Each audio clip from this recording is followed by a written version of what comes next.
My next guest has sounded the alarm on Boeing safety before and serves as the executive director of the nonprofit Foundation for Aviation Safety. Former Boeing senior manager Ed Pierson joins us now. Ed, great to have you on the show. The families of the 346 people killed in those two crashes are not happy. They think Boeing got off easy. What do you think? Well, thank you for having me, Elizabeth.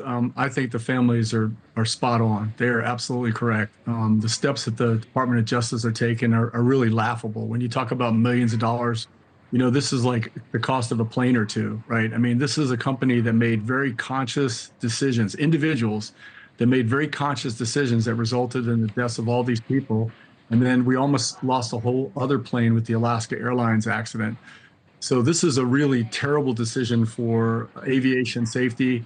It's obviously terrible for justice, for people that are seeking justice, like these victim families who have every right to deserve this justice. But this is really bad for aviation safety. Yeah, the families wanted a trial and for the Boeing executives to go on the stand and explain. This whole case is about two of the Boeing test pilots who were messaging each other while they were testing the 737 MAX planes before they went out to all the airlines. They found a problem with the software. They were like, whoa, this is a big problem here. And Boeing kept those messages hidden from FAA regulators after they were investigating those crashes.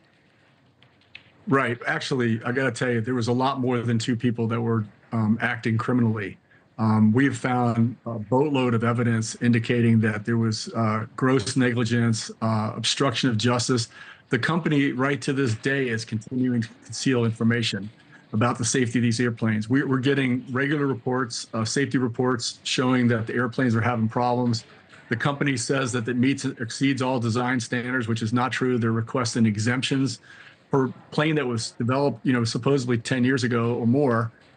We've seen other evidence of concealment. So there's a lot more here that needs to come out. And the two pilots, I'm not saying that what they did was right in any sense. They definitely deserve to be held accountable.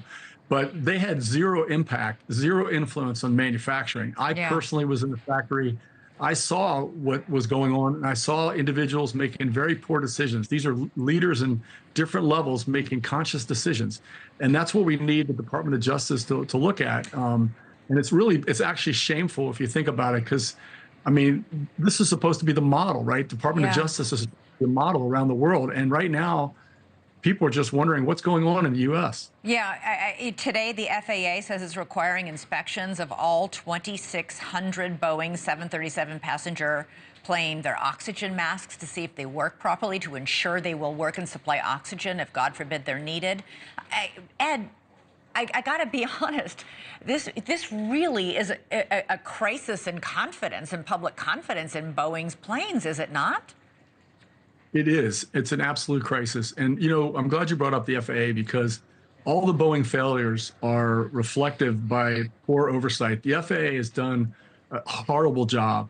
They're still doing a horrible job. The steps that they're taking that they think are so aggressive, like capping production at 38 when the company can't even produce 32, when they say they're doing audits, when they give weeks notice for people to know the audit team is coming in. I mean, the FAA honestly is failing miserably. And because they're failing, Boeing is failing, right? Yeah. It's a connection there. And so, the FAA needs to do a much, much better job. In fact, we talk about them as being nothing more than a paper tiger right now.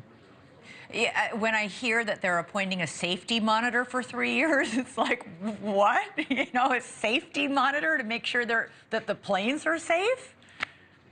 It really shows a complete lack, also, the complexity of the company. It's 170,000 people. Obviously, the vast majority of those employees are trying to do their job properly.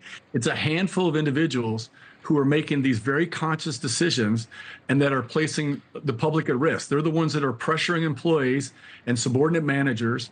And this is not acceptable. We can't allow this to happen. And so, a monitor sounds good, but you would need a team of monitors with expertise in manufacturing, quality, engineering, flight operations. So, it's really the steps that the Department of Justice are taking are guaranteed to fail. Thanks so much for watching. Go to joinnn.com to find NewsNation on your television provider. And don't forget to click the red subscribe button below to get more of NewsNation's fact-driven, unbiased coverage.